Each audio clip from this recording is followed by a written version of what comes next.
you've done to be the teachers for your children, to create the structure at home where they could continue to learn even in a challenging time. I also want to say how grateful we are to the teachers, Mr. President, and I'm actually sitting next to one who I've been married to for 35 years. As you know, she actually teaches in a local school in the Washington area a few days a week, and I watched her go in and pack up crates of art materials that children could come by and pick up and take home to continue their learning. And so I'd like to invite everybody to show your appreciation for the parents and all the great teachers who have done the work of continuing to educate our children throughout this pandemic. It's truly been inspiring.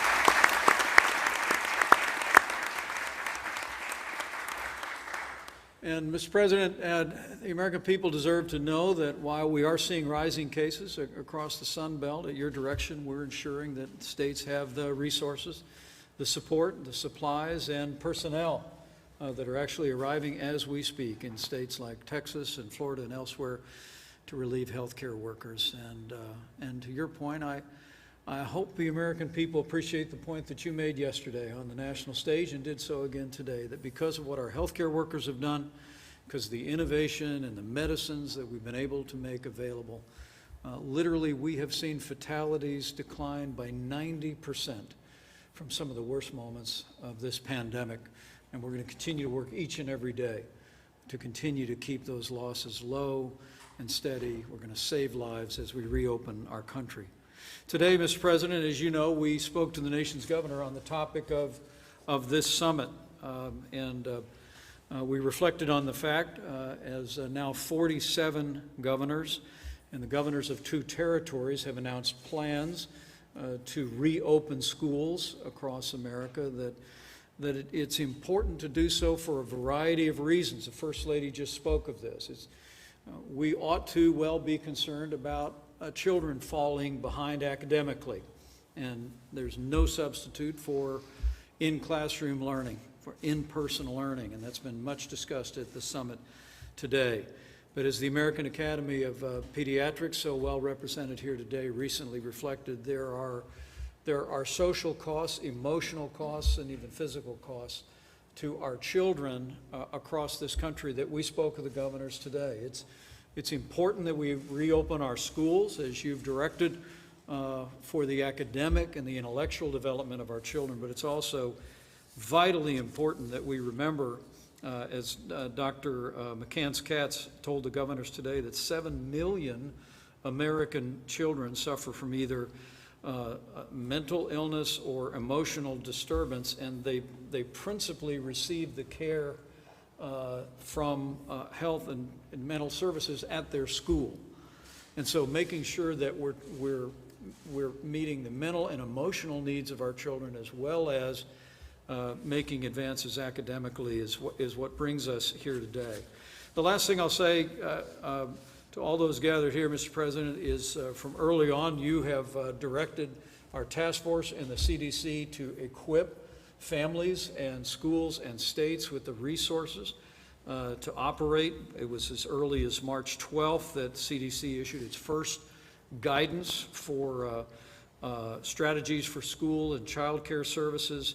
We issued decision trees in the middle of May, and just last week, I'm pleased to report the CDC published new guidance for K-12 schools and higher education regarding the type of testing that is appropriate and other strategies. Mr. President, we can bring our schools back.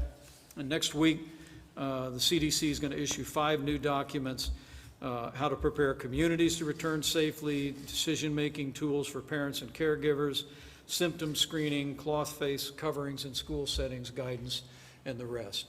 We're going to continue to flow these resources and this guidance, but as Dr. Redfield told all the nation's governors today, and I want to acknowledge Governor Parsons' leadership and his presence here today, we're truly grateful, is that what you've instructed our task force to do and the CDC to do in this moment is to say to states around the country and to local communities, we're here to help. The CDC has issued guidance, but that guidance is meant to supplement and not replace state, local, territorial, or tribal guidance. In a word, Mr. President, you've made it clear to us, we don't want to be the reason any school doesn't reopen. And so our word to the parents that are looking on, to teachers that are looking on, administrators, leaders in your community, is that we are ready to work with the leaders in your school system and in your state to find a safe and responsible way to reopen your schools. That's our commitment. Mr. President, we're continuing to move out on that, on the belief that to open up America again, we've got to open up America's schools. And the American people are taking important steps every day, including this summit today, to do just that. And I'm truly grateful for all of those represented here for being a part of this important work. With that, I'd be happy to recognize Mrs. Pence for a few comments. Thank you, Mr. President. Thank you, Mike, and Melania. I had the privilege of addressing this group earlier today and kind of opening up your summit. But I do want to say thank you to all the teachers. I know at my school, everybody quickly learned how to do online teaching. It wasn't something that our teachers across America were familiar with, and I just applaud them. They have worked so hard. And the parents really are the unsung heroes. They really had to quickly get up to speed, and it was not easy to do. But you know, our kids are struggling, and they need their friends, and they need their teachers, and they need their routines. This decision to open up the schools greatly impacts our children. It impacts them academically, it impacts them socially, and it impacts them emotionally. So I applaud what you're doing here today, Mr. President, because our kids, for their mental health and their academic health, they need to be back in school. So thank you. Well, thank you very much, Karen. I appreciate it. And I see Dr. Redfield over in the audience, and I appreciate it. And I know you'd like to see everybody coming back and getting back to school in the fall. And I've read everything you've written, and I appreciate that very much, Doctor. Thank you very much. Appreciate it. Governor, please. Thought maybe we'll go around the room real quickly. We'll go quickly, and we'll get everybody to say a few words, and we'll start with our governor. Thank you, Mr. President. As you said when you come here, I'm just honored and humbled to be here, sitting with you, the Vice President, the First Lady, and the Second Lady. It's our honor. Those dreams you think about someday, never imagine them being reality, but here we are. And so it's an honor to be here today.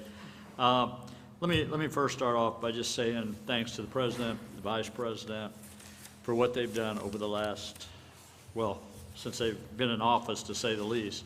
But over the last 17, 18 weeks, they've been on the phone every week. The President himself has been. And I don't mean for 5 minutes to say hello, governors, and see you later. In-depth conversation with governors across this state. The Vice President has been there for almost 17 to 18 weeks. I know that I've been following with them. And the one thing they've stressed every day in those phone calls, every week, they're trying to do the best thing for this country and for the everyday people out there, and they were trying to make their full support to the governors across this state. And I just want to thank you for doing that. Thank you. For leading as what good leaders do in times of crisis. And I just want to thank you for that. When the President said he was going to put a little pressure on governors to open these schools up, I will tell you this, on a few phone calls I've had with him, he can put a little pressure on you if he decides to do that. I will say that on that. So sometimes we all need a little push to get things going.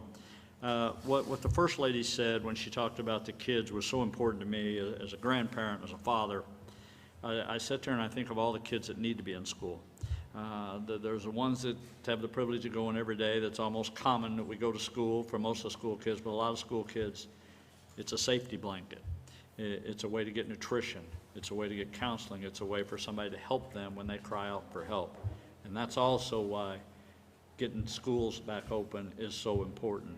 And then if you want to take that one step further, it's about making sure people are going to be qualified for the workforce of tomorrow.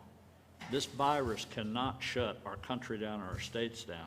We have to deal with it as we would anything else that we've dealt with in this country, and we have to move forward. And economy and life goes on, and education is part of who we are, and kids need to get back in school. Parents need to get more involved in their schools and be back involved in their schools. As I heard speakers today speak, It's part of who we are. It's how we build a future, and I think that's so important. I also want to thank the Second Lady for giving me a little inspiration on a couple of key bills we signed in Missouri, and I want to give you a little credit today. We did full reciprocity in the state of Missouri yesterday. I signed that bill, and full military reciprocity, and the Second Lady kind of gave me a little inspiration for that. And also my daughter's a school teacher. To do that, most of the time we have a father-daughter relationship, except when it comes to teaching, and she becomes a senior advisor to the governor when we talk about those issues on that. But again, I just want to thank the President for his support for our state. People appreciate it, Mr. President. I want you to know that, for the First Lady and for where we're headed in this country, because we've went through hard times before, and we'll continue to get through hard times, and we'll be better off for it, and we'll be stronger than ever, so thank you. And you won't be changing the name St. Louis, will you? No, we will not be doing that. Thank you. Thank you very much. That's very important. Thank you very much. Please. Good afternoon, Mr. President. I'm delighted to join you, the First Lady, the Vice President, and the Second Lady here today to talk about why it's important for children to be in school. My name is Dr. Sally Goza. I'm a pediatrician from Georgia, and I'm president of the American Academy of Pediatrics. Children get much more than an education at school. Being away from peers, teachers, and school services has lasting effects for children. Although this will not be easy, pediatricians strongly advocate that we start with the goal of having students physically present in school this fall. Of course, returning to school must be done safely. We must take measures to keep students, teachers, and staff safe and with flexibility to adapt as needed to the community's prevalence of COVID-19. The evidence we have so far indicates that children are less likely to have symptoms or severe disease resulting from coronavirus. Children are less likely to become infected, and they are less likely to spread infection. We know, however, that missing school can have serious consequences for child health and well-being, particularly for students with disabilities or with special health care needs. Students who are in school learn more than reading, writing, and arithmetic. They also learn social and emotional skills, get healthy meals and exercise, and mental health support. Schools help identify and address learning deficits, physical abuse, substance use, depression, and suicidal ideation. These are all critical reasons to get children back to school. Reopening schools in a way that maximizes safety, learning, and the well-being of children will clearly require new investments in our schools. We urge you to ensure that schools receive the resources necessary so that funding does not stand in the way of keeping our children safe or present at school. Thank you, Mr. President. We look forward to working with you and all the people around this room. Thank you very much. Please. Thank you, Mr. President. Penny Schwinn from the great state of Tennessee. Appreciate the invitation on behalf of our superintendents, our districts, our families, our teachers, and our public officials. Opening up Tennessee, we know that reopening schools reopens our economy. We've got great examples of where superintendents have come together and thought through scheduling to make sure that parents can get back to work for companies who support multiple regions. We've done an incredible job with resources, 20-plus toolkits. We've opened up free professional development for teachers and principals for free statewide and online tools. And I'd also like to just thank the First Lady for her support on child well-being. We had a wonderful conversation a couple of weeks ago on the task force that we've launched statewide, covering the entire state and making sure that all of our children receive a high-quality public education, as well as being served in terms of nutrition, transportation, et cetera. And I'll just end by saying, as the proud daughter of a police officer and a teacher, I was raised with safety and high-quality education being two fundamentals in my home. And it's a great honor to be able to reinforce that with the schools in Tennessee today. Thank you very much. Thank you, sir. Great. Thank you. Alex? Well, thank you, Mr. President. Really, thanks to the historic response that the President has led to this unprecedented pandemic, we have the tools where we can reopen our workplace, we can reopen our schools, and we can reopen healthcare. We've got the tools. When we think about kids and schools, the school for our children is a center of so much of their life. It is where they get health care. It is where they get mental health care. It is where many of them get nutrition. It is where mandatory reporting of child abuse and sexual abuse happens most often because of the nature of mandatory reporting requirements. In addition to the social, physical, intellectual development that the kids need from a physical setting in schools. We're in a very different place now than we were 2 or 3 months ago. We have the world's most robust testing system with close to 40 million tests having been done. We have health system capacity and personal protective equipment to enable us to work through these outbreaks that we've got.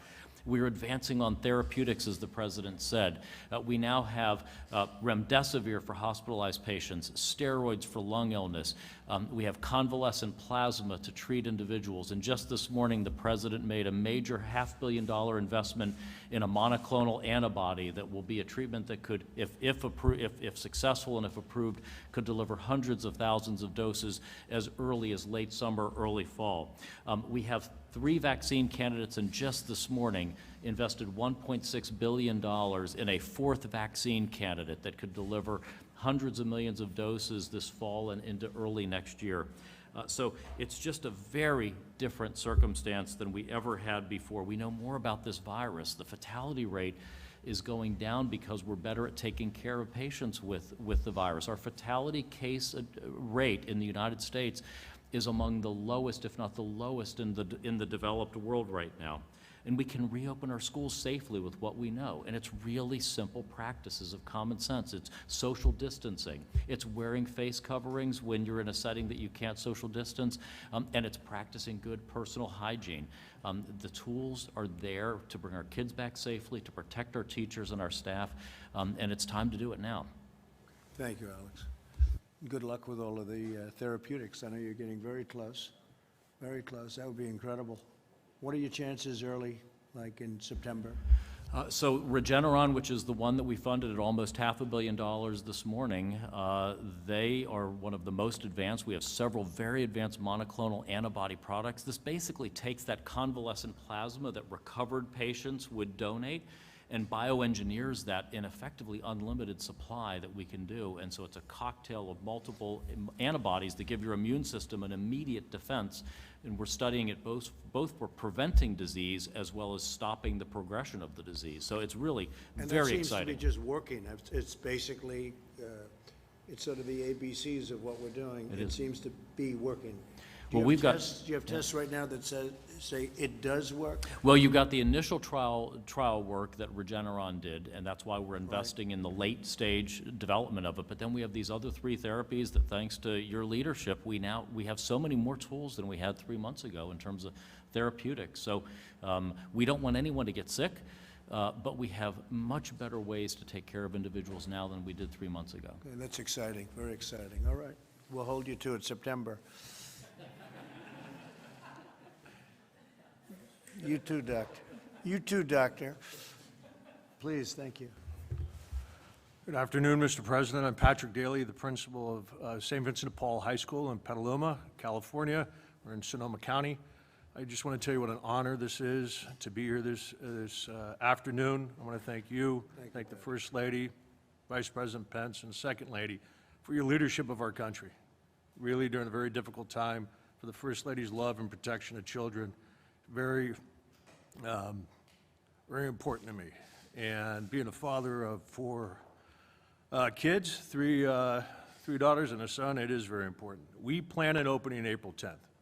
That is our focus. I think that we have put a plan together that is a working document with all the safety precautions and policies in place to ensure that St. Vincent de Paul opens following all the guidelines that are recommended.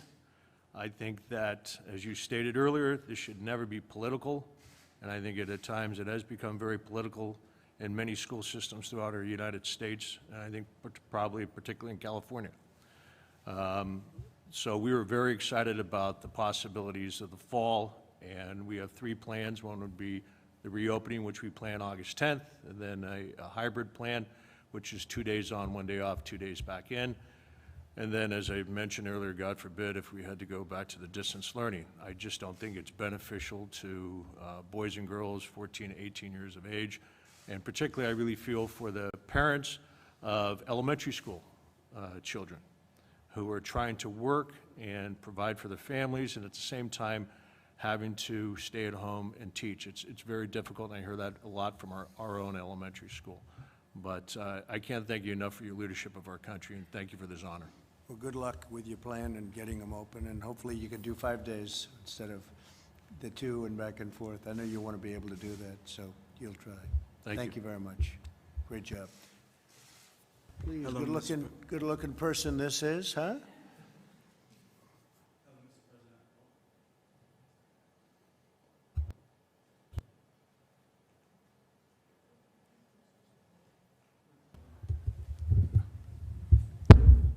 There we go. Hello, Mr. President. I'm a student at St. Vincent de Paul High School. My name's Cameron Vaughn. And I personally just want to thank you for both inviting me and helping to reopen schools. Coming on behalf of the students, it really means a lot just to be able to get back out, and it means a lot to our emotional health and our mental health just to be out there with our friends, because a lot of us don't have that opportunity. And it helps reopen our schedules, so we have something to look forward to. Me, I'm a person of schedules. I run by a schedule, make a schedule for myself. So I just want to thank you very much for getting us back to that.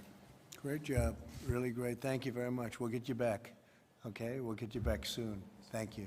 Kellyanne, please. Mr. President, Mrs. Trump, Mr. Vice President, Mrs. Pence, thank you very much. I listened to Cameron Vaughn, and I'm reminded why we're here in this room today on this very important topic, but why we're here in this administration. I believe a hallmark of the Trump-Pence administration has been the success in looking out for and expanding opportunities, safety, and well-being for the forgotten child. And the forgotten child took on a new meaning during this global pandemic. Between the first and third weeks of March of this year, just about 100% of our school children across this country, of all ages, were taken out of their schools and stuck at home. We saw a few things happen, many of which have been spoken about today, but I'll add one more.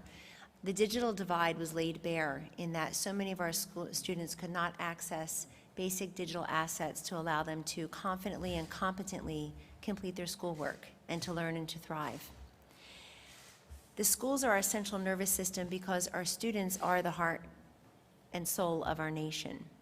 And so today your message is, Mr. President, Mr. Vice President, that all children matter. And our mission is to make sure that all children can safely and securely re-enter their places of learning very soon. This has also impacted our economy, and I have a soft spot for single moms, having been raised by one, and our single moms have been disproportionately impacted through their job security, their wage earning, and most of them are not in jobs for which they can telecommute. So we're creating pandemics within this pandemic. The good news is that our children are at low risk for transmission, even as they are at high risk for maladies, visible and invisible. The great news is that as we safely reopen our schools, we are in keeping with so much of your agenda, Mr. President, Mr. Vice President, Mrs. Trump, and Mrs. Pence, which is to preserve and expand educational opportunities, to respect the dignity of all students, but to respond to the individual needs of all of those students by expanding school choice and charters and educational freedom and opportunity scholarships, allowing them to have more options as they go through their lives, beginning with a quality and solid education. The President has said, if we as a nation can win 2 world wars, dig out the Panama Canal, put a man on the moon, we certainly ought to be able to deliver a quality education to each child. And that begins with reopening our schools and making good on that promise to each and every one of them. Thank you very much. Thank you. Thank you very much, Kellyanne. Hi, Mr. President. I'm Jenny Beth Martin with Tea Party Patriots. Thank you, and thank you, Mrs. Trump and Mr. Vice President and Mrs. Pence, for having me here today. While I am with Tea Party Patriots, I'm also a mom, and my children are sitting right over there, so thank you for having us here today. Mr. President, you are right, and I hope you will trust your instincts. America is not meant to be shut down, and we have to reopen schools this fall. I've been in touch with almost 1,000 doctors from around the country. I helped Dr. Simone Gold spearhead a letter to you signed by 800 physicians and surgeons who talked about the side effects of the lockdowns. I've done a second letter with over 150 doctors, 240 nurses, 330 educators, 70 national groups, and thousands of parents and concerned Americans who want to see schools reopened. reopening schools is going to stabilize our society. I think it's the number one most important thing we can do to stabilize our society from top to bottom. Whether it is in a local community, just reestablishing calendars, which churches, nonprofit groups, traffic patterns, people who don't have children care about the calendar for schools. Kindergartners and elementary school students simply cannot learn looking at a Zoom screen. If they could, we wouldn't need schools in the first place. We could just plop them in front of a television. The last place in the world a middle school student needs to be is online, unsupervised by adults. They bully each other when they're in front of teachers. You can't even imagine what's going on with social media right now. Young adults and high school students are losing hope and optimism for the future. And in February, they had so much.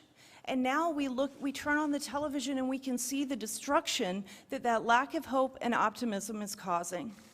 Employers have to rebuild their companies. They need employees at 110% to be able to do that. We did everything we could to flatten this curve, and we have to roll up our sleeves now and rebuild our companies.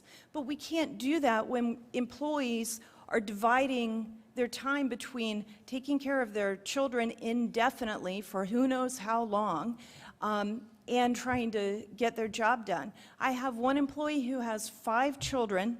His wife is a dental hygienist. I'm granting him as much grace as I possibly can, which is easy to do. He's a wonderful employee, but I can't even imagine what it would be like to have 5 children and all of a sudden have to homeschool them all. And it's not even homeschooling, it's helping them with digital learning. Homeschool parents have asked that we're careful about not conflating the two. For me, I'm a single mom now. In 2007, 8, and 9, I went through financial crisis. My then husband's business failed. We lost our house, we lost our cars, we lost everything. I cleaned houses to help make ends meet. I've done everything possible to rebuild. I know what those families who are now unemployed are facing. Trying to divide their time between taking care of their children, not knowing if their children are going to be educated, and figuring out what they're going to do with their life is the hardest. It's incredibly difficult.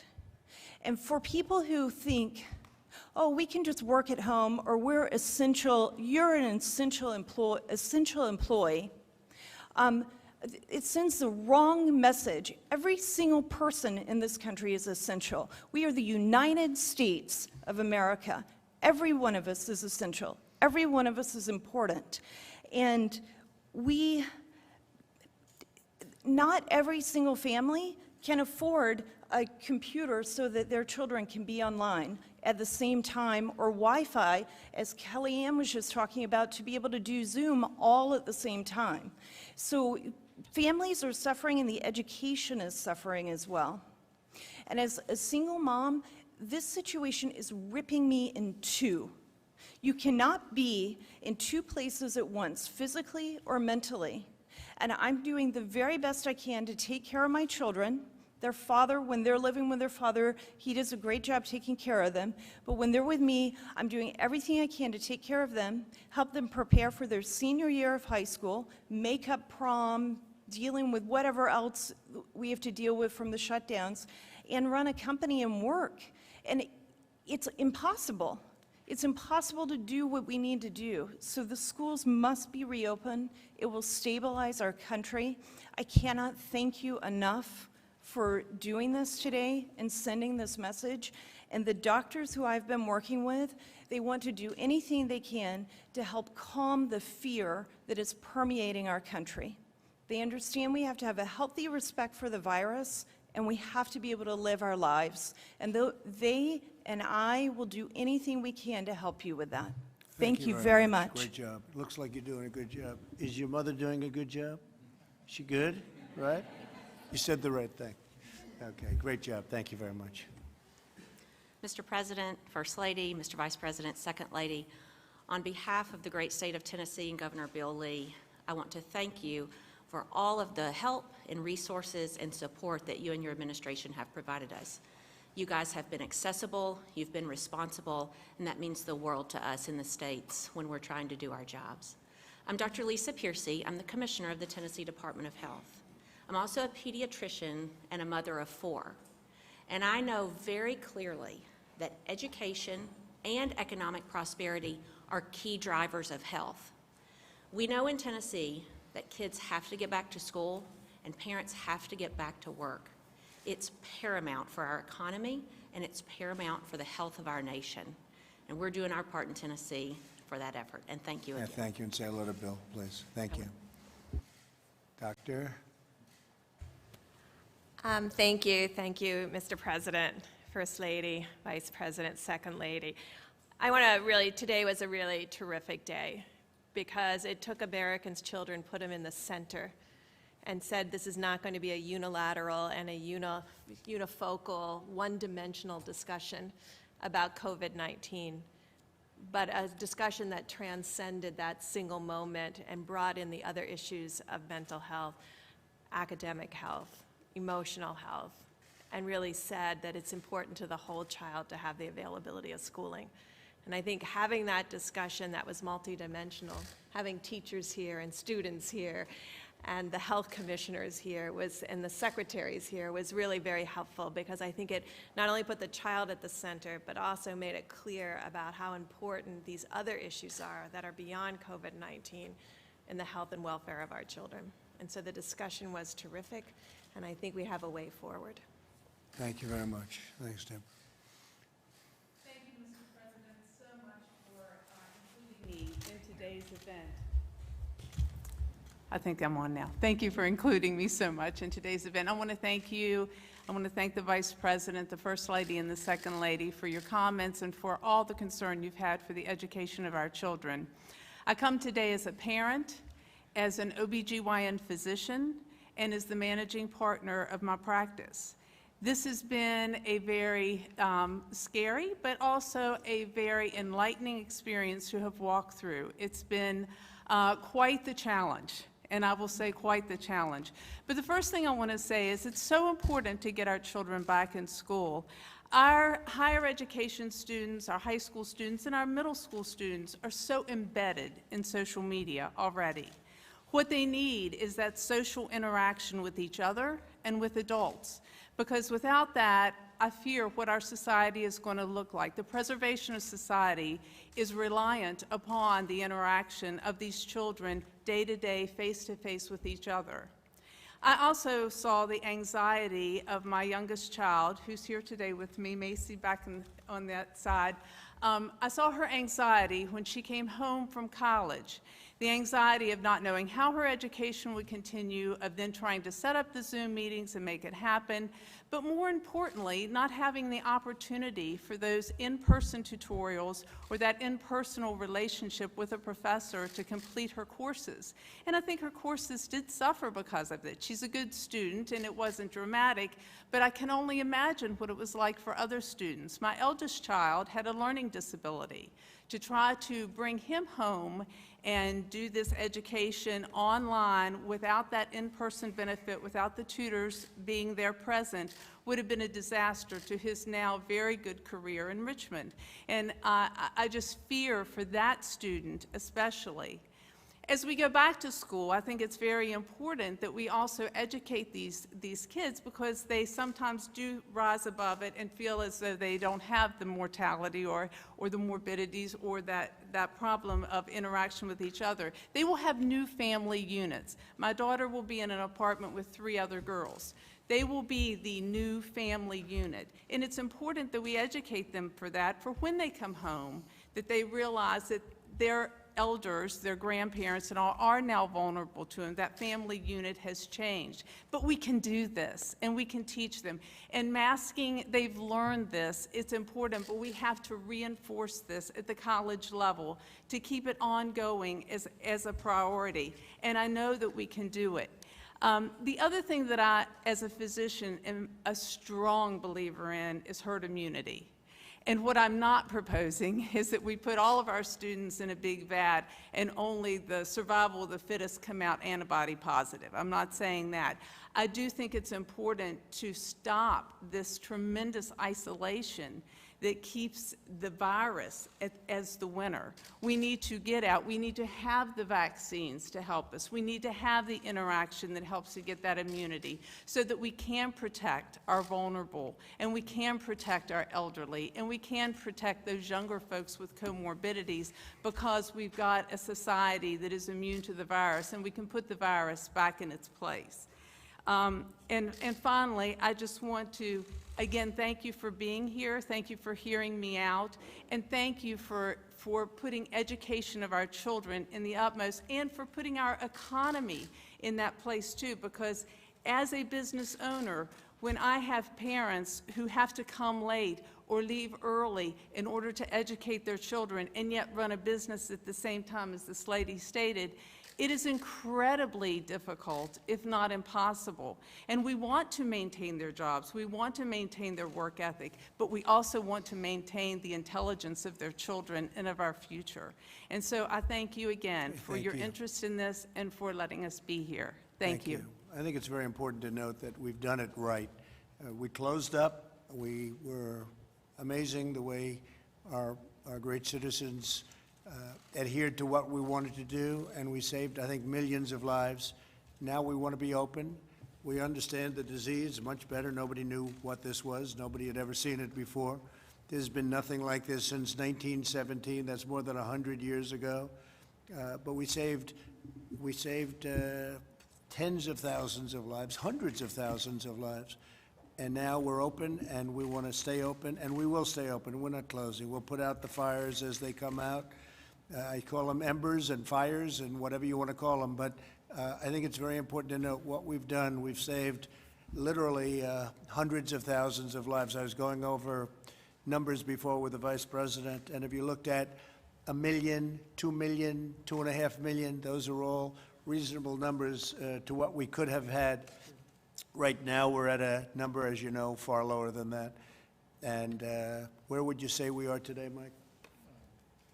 130,000. About 130. So we're at 130, and we could be at way over 1 million right now, and I think it could have been 2.5 or 3 million people. So, but now we're open, and now we understand the vulnerable. We understand who has the biggest problem with it, and we watch that group and that age group, and also people that aren't feeling so well with respect to, in particular, Deborah, certain diseases. The diabetes is bad, the heart is bad, and we watch very closely, and we've done it right. When you look at what happened with Sweden, I kept hearing about Sweden with the herd, you know, with the pure herd.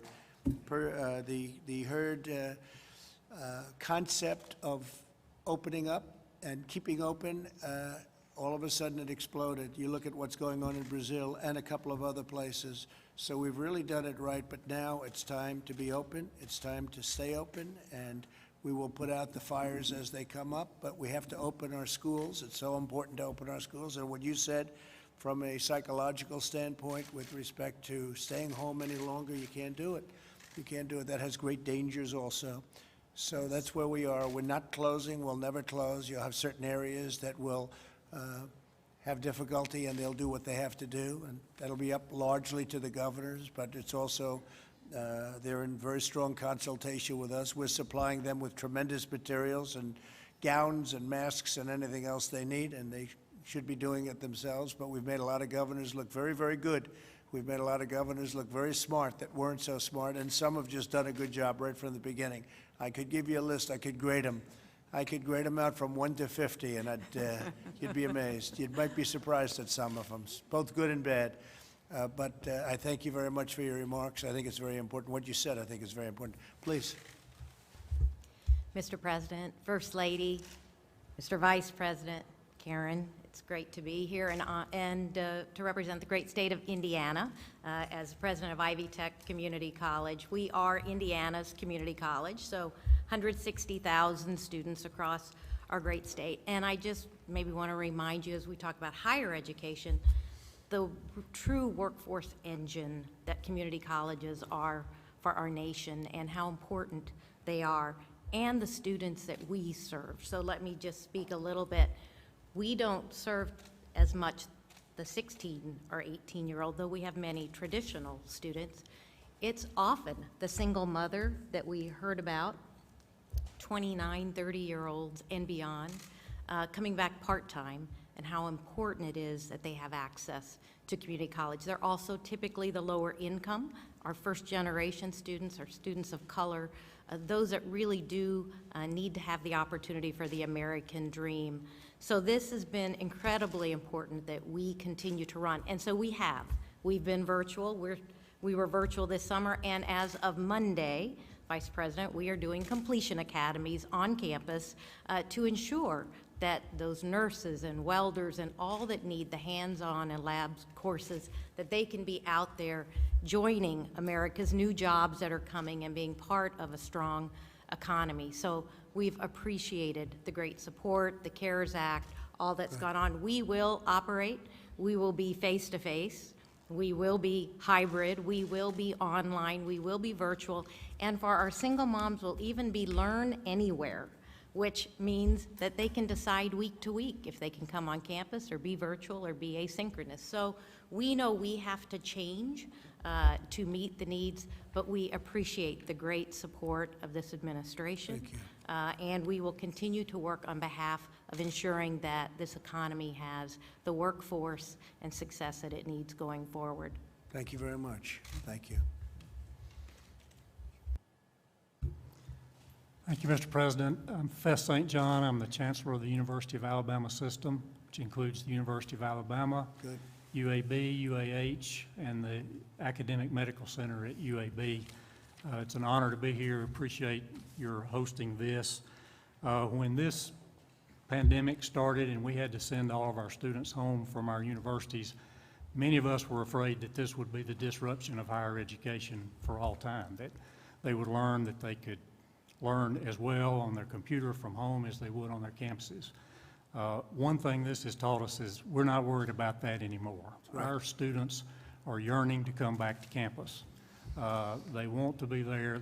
It has reaffirmed the value of on-campus instruction at our institutions of higher learning. So last month, our Board of Trustees committed to returning this fall Good. on all three of our campuses to in-person instruction, realizing that we could not eliminate all risk, but that we can reduce risk and manage risk in a way that allows us to go forward. So early on, we looked to the medical experts at UAB, the researchers and scientists and doctors there, to try to come up with a plan to make our campuses as safe as possible and as safe as any in the country. And we've got a four-part pillared program that allows us to do that. The first, and we believe this is important, is to try to have all of our students tested before they return to campus. Right. Not after they return, but before they return, so that those who need isolation can do that at home and we can begin the school year. Second, our UAB folks and our people on all three of our campuses have developed a symptom tracking app that's used on the phone. It takes 20 seconds to sign up for and 10 seconds every 2 or 3 days to follow up on to track symptoms. We also have a program to trace contacts that will allow us to manage student outbreaks during the year. And then last, a sentinel testing or a sample testing program throughout the rest of the school year. What this does is not only, we hope, allow us to reopen our schools, but to keep them open, which is going to be the hardest part. I want to thank you and the Vice President for the assistance that we have received through these federal programs. Without those, it would have been very difficult for our medical center to continue, for our campuses to make it through these difficult times, and to allow us to have testing in place for our students this fall. So we promise to do our best to provide this essential service to our students and our citizens, and we greatly appreciate the assistance that you've given us. Well, thank you very much. It's a great place, a great state, and you're right about one thing. There's nothing like the campus. If we've learned anything, it's the computer will never replace the campus.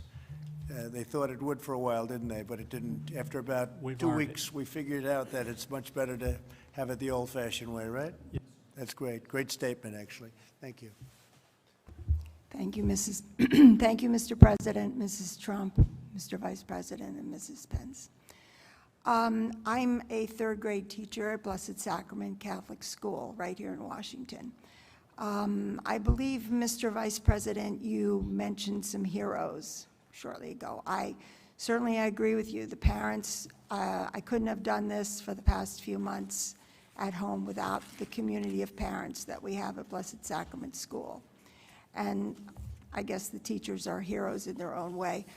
I really believe that the real heroes here are the students that plugged along, that rose to the occasion. In fact, one of my students is here today. Lily, stand up. And that's why I'm here. They showed incredible resilience and spirit and all of the gifts that God has given them. I really believe that the children are our future, as I know that you do. And I think that they are what is truly going to make America great again. So I want them to be back in school in the fall. Thank you. Great. We agree. Thank you. Please. Mr. Trump, Mr. President, and First Lady, Vice President Pence, and Mrs. Pence. First, I just would like you to know that I personally pray for you daily, all four of you. I cannot imagine the burdens on your shoulders. And I know that it's only through God that you can handle that. And It's not easy. That I can tell. I so appreciate Thank you. That's very nice all of that you. you've done. I am the president of our school board in the great state of Ohio, in Cincinnati, Indian Hill, and we are very actively working to get our children back in school full-time, all together, as safe as possible. We are fortunate that we have a lot of resources and we're able to do that. My biggest concern, and I hope through your leadership, we will not have overregulation at the local level that would keep us from being able to accomplish that goal. My biggest fear is that we will get everybody back, we'll get into a routine, and then because of regulations and mandates that we would have to close back down or to send children home, and that is a very big concern. That would be just such a disruption on top of a disruption. So that is probably my biggest concern. I'm also very happy to hear that University of Alabama has made the statement to go back to school. I have 2 college athletes, and we've been waiting all summer to know what's happening at that higher education level, and it's disruptive. They're going into their senior years, and internships were canceled, and it's a scary time. That's a scary time anyway on a good day for a young person. So I really hope that our higher education institutes will make some decisions soon. And really, I'm just honored to be here. I appreciate so much what all of you have done.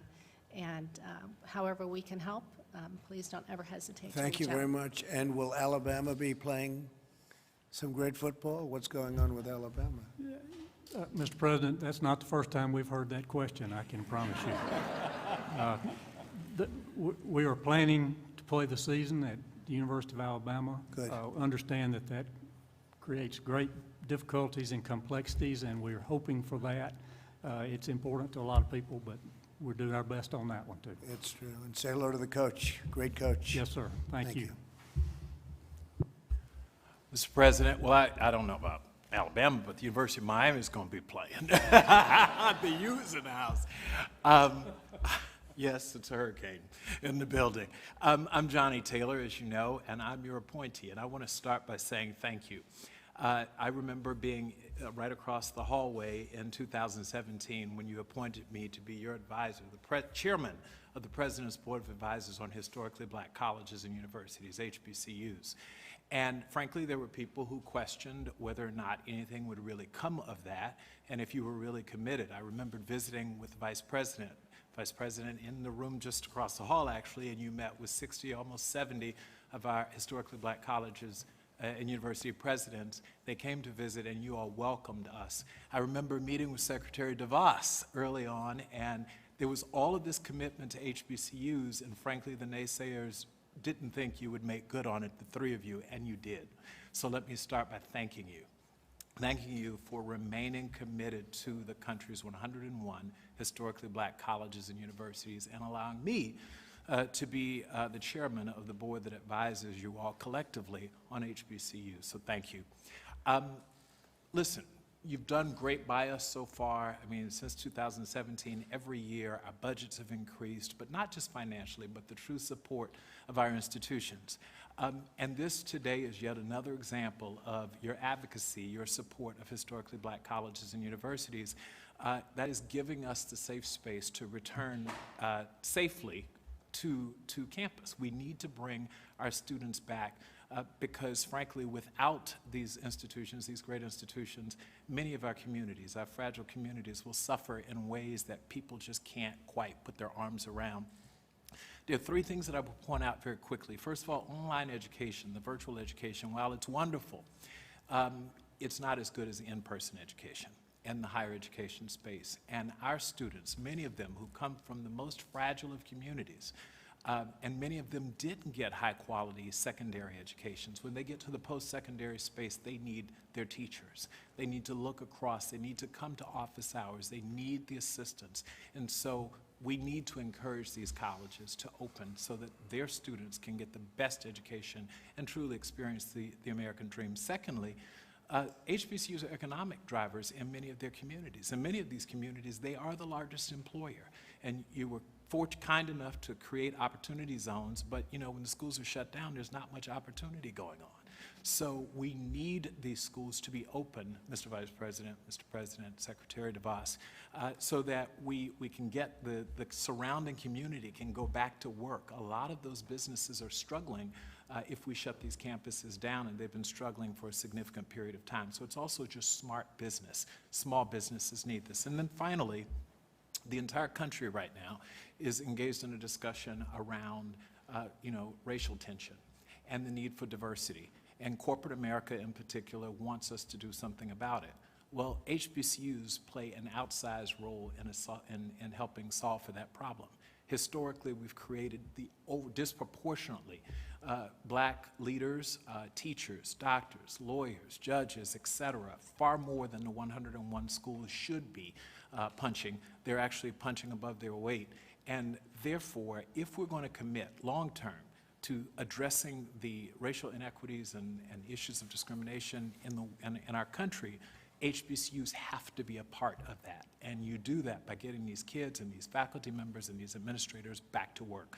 So on behalf of the country's 101 HBCUs, as an American, as a father of a 10-year-old little girl, thank you for the commitment to get our schools back and our children back safely so that they can learn and, as I said, experience the American dream. Thank you. Thank you, Johnny, and you're doing a great job. The only thing is, I don't think people know how much we've done for historically black colleges and universities. Nobody knows that we've done more than any administration in history. And nobody knows that, but maybe they'll find out eventually. You know, they'll find out. But thank you very much. Appreciate it. Please.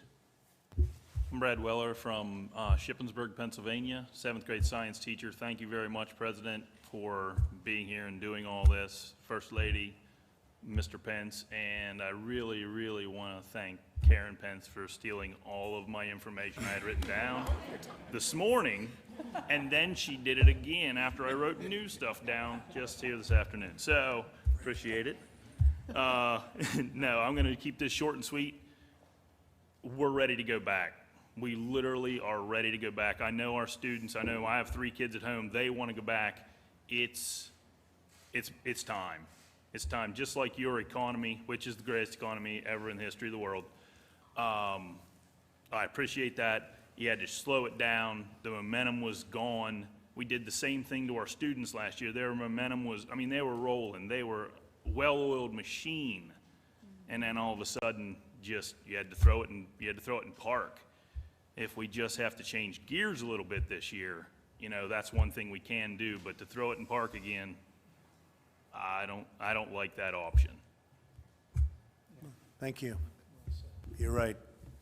Thank you very much. Brooke? Thank you, Mr. President. I'm Brooke Rollins, the President's Domestic Policy Chief, and while I sit here and listen to everyone, I'm struck. I don't know that the world understands, but I think it's so important. We have a president who was arguably one of the most successful businessmen in the history of our country, the First Lady who has spent her time and her talent and her extraordinary skill on focusing on the well-being of children. We have a Vice President who was one of the most successful governors in the history of our country, and we have a Second Lady who has a career and is focused on being a teacher and an educator. This is the dream team. I don't know that there will ever be another leadership team like the four of you to lead this country back to even greater heights than it was ever before. In March of this year, 75 million students' lives and their families' lives were upended when they were sent home. 75 million plus families. Just a couple of months later, here we are in the East Room of the White House with some of the country's greatest educators, leaders, teachers, HBCU leaders coming together to figure out how to get these schools reopened, how to do it in a safe way, and how to do it where we put children first. The good news, and I'm so glad that Dr. Goza is here from the American Pediatric Society Association, because we are now understanding that I think an analysis of 45 studies recently showed that the preponderance of evidence indicates that children are less likely to be symptomatic, have the severe disease, or be really susceptible and transmit COVID-19. And for the week ending June 27th, school-age children accounted for only 1.3% of COVID-19 related hospitalizations. The evidence is showing that it really is time for these kids to get back to school, but it really is about the mental health, the well-being, and the emotional well-being of these kids, but also focusing on, as this president has done, this is the last thing I'll say, the forgotten Americans, the vulnerable Americans who are most susceptible to the ravages of what happens when we don't get kids back to school and we don't get kids and lives back to normal.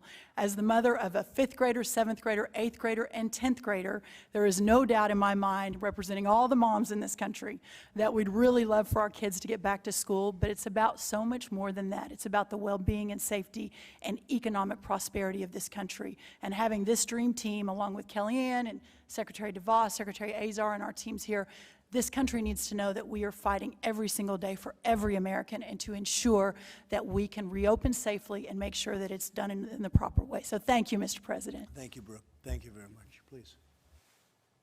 Mr. President, Mrs. Trump, Mr. Vice President, Mrs. Pence, it's an honor to be here representing Forsyth County Schools and Forsyth County, Georgia. We're about 30 miles north of Atlanta, serve 52,000 students in our school system. We're ready to go. We're going to open our doors on August 6th. We've been planning and preparing all summer. We will have guidelines in place. I'm really proud of our teachers and our students, how well they performed last spring. But as everyone has said this morning, this afternoon, our students need to be back in school, and we will be prepared on August 6th. I will assure you of that. That's great. That's great. Thank you very much. Thank you, Mr. President, Mrs. Trump, Mr. Vice President, Mrs. Pence. Mr. President, thank you for your bold leadership and for convening us here today for this vital conversation. It's clear our nation's schools must fully reopen and fully operate this school year. Anything short of that robs students, not to mention taxpayers, of their futures. And their futures represent our nation's future. So it's not a question of if, it's just a question of how. We had a good discussion today on how to ensure schools reopen and education continues in ways that keep students and teachers healthy and safe. Under the President's strong leadership, our economy is roaring back. Our schools must do the same. This is the moment for American educators to rise to meet the needs of every student. Students can't afford to fall further behind. Even before the virus, too many were trapped in schools that don't meet their needs. So this is the time to reopen schools, to rethink school, to be more nimble, more agile, more responsive to students' needs in a 21st century changing world. This moment demands actions, not excuse-making or fear-mongering. We've done whatever it takes before, and as Kellyanne said earlier, and as you've often said, Mr. President, we've dug out the Panama Canal, we've won world wars, we've reduced the Berlin Wall to rubble, and thanks to you, we've defeated ISIS.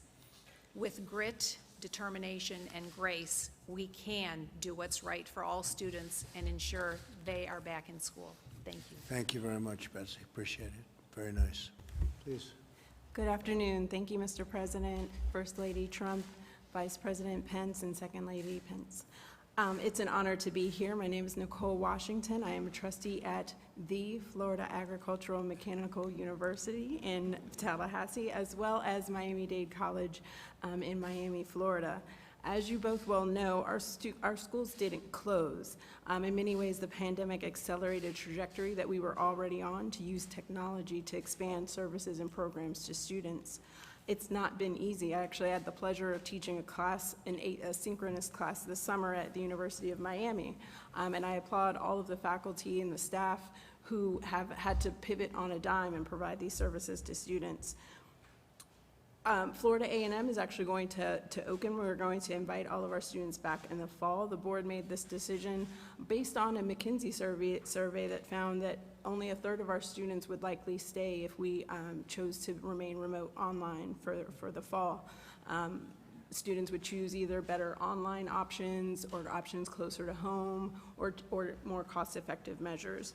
And so we are going to reopen. We do want to reopen. I think there are obviously concerns either way.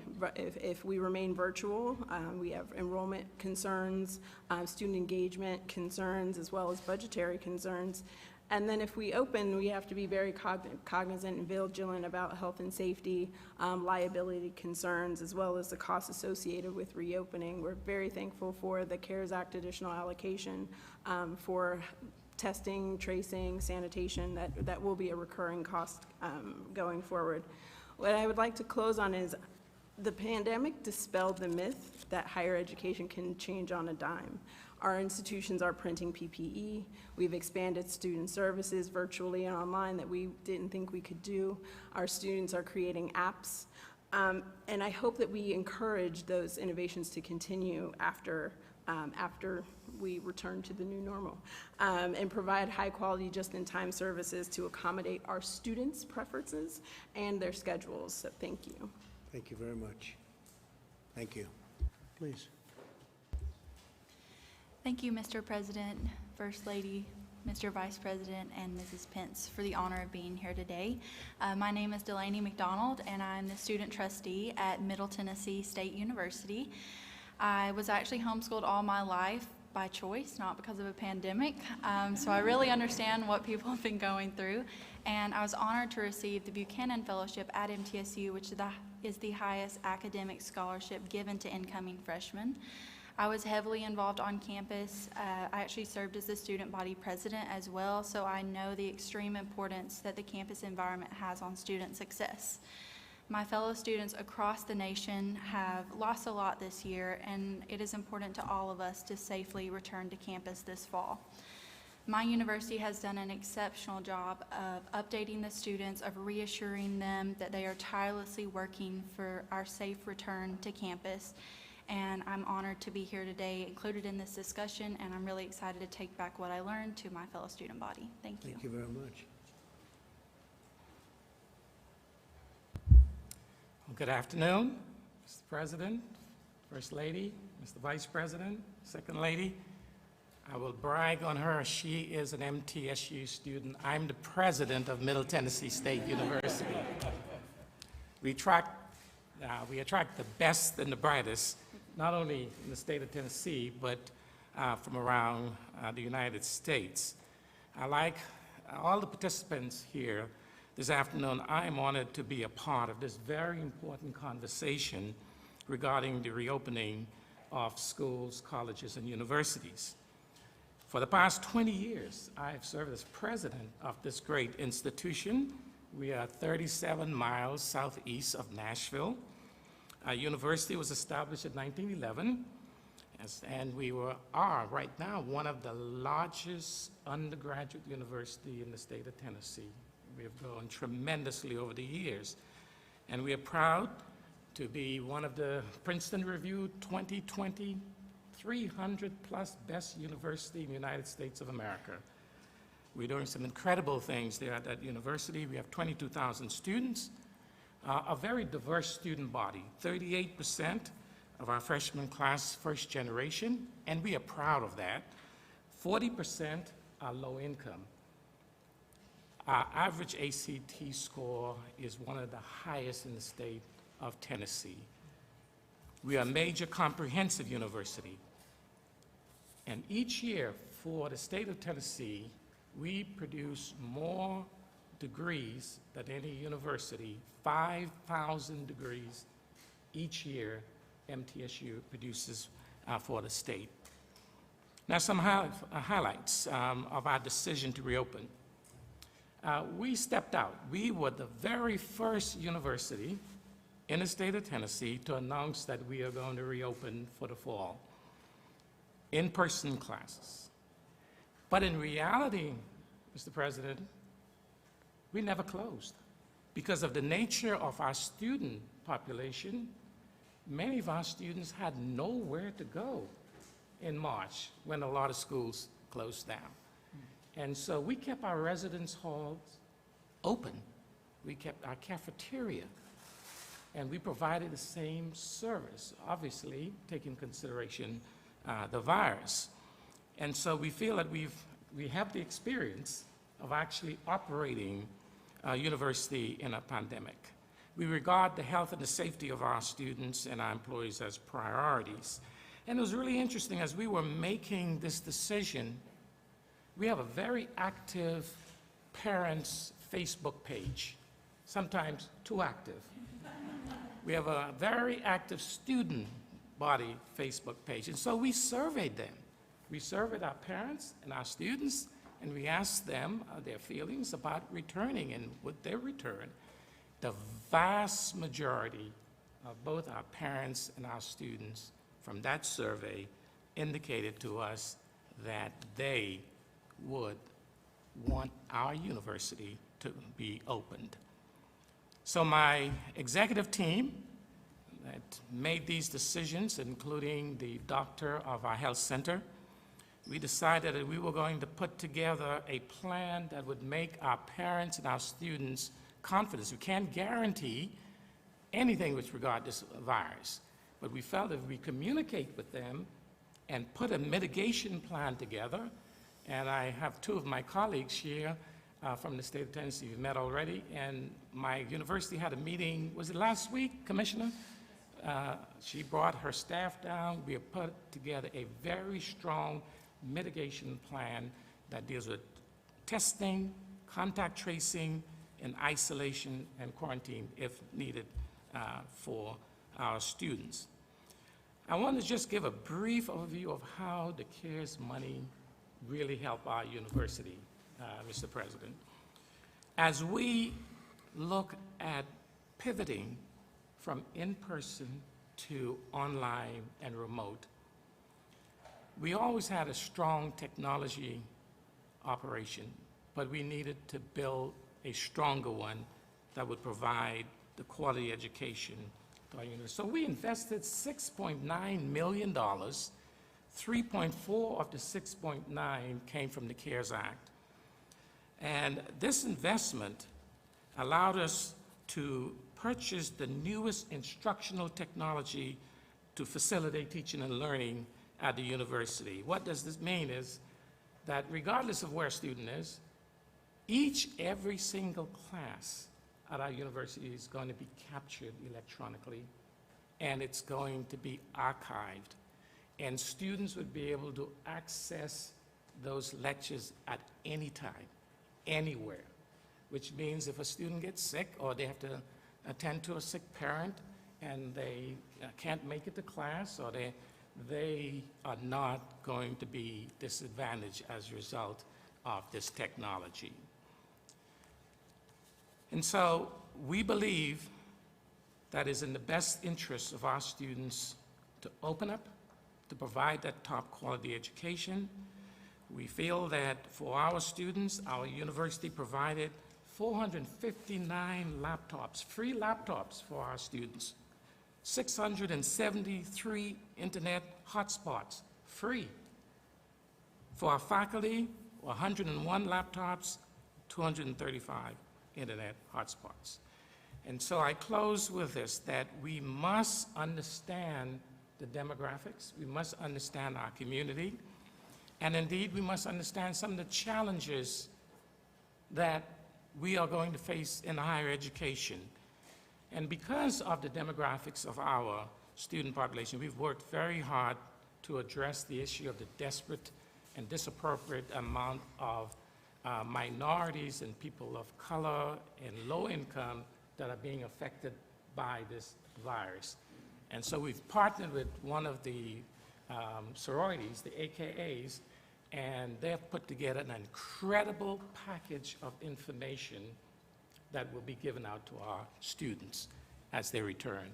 Thank you so much for having us, and we look forward to this conversation. I learned quite a bit today. Thank you, Mr. Well, President. thank you very much. Thank you very much. Great job, too. So I want to thank everybody, and I want to just say, get open in the fall. We want your schools open. It's going to be a much better climate than it is right now. We're on the right side of things. Deborah, I think we can say that. A lot of work has been done. We understand what we're doing very, very well. Again, mortality rate, the lowest anywhere in the world. And we want to get this done, and we want to get our country going again. Economically, we're doing well. We want to do well with the education. I see where Harvard announced that they're closing for the season or for the year. I think it's ridiculous. I think it's an easy way out, and I think they ought to be ashamed of themselves. You want to know the truth. But I noticed that today, and probably others are doing that. That's called the easy way out. I don't know if people are helping them. I guess their endowment's plenty big. They don't have any problem with that. But that's not what we want to do, because it's very important, as so many of the parents and instructors said today. It's so important that the children at this age, especially, that they're together on campus, and that's what we're striving for, and we're going to be very strong on that. We're going to be very, very powerful in that view. We want our schools open in the fall. Tomorrow I'm meeting with the President of Mexico. I say that to the media because it's going to be quite a meeting. He's a good man. He's a friend of mine, and we have a great relationship with Mexico, so we'll be meeting tomorrow.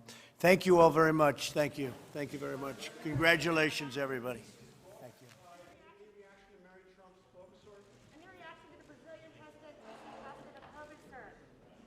Mr. President, do you have a message for Mary Trump?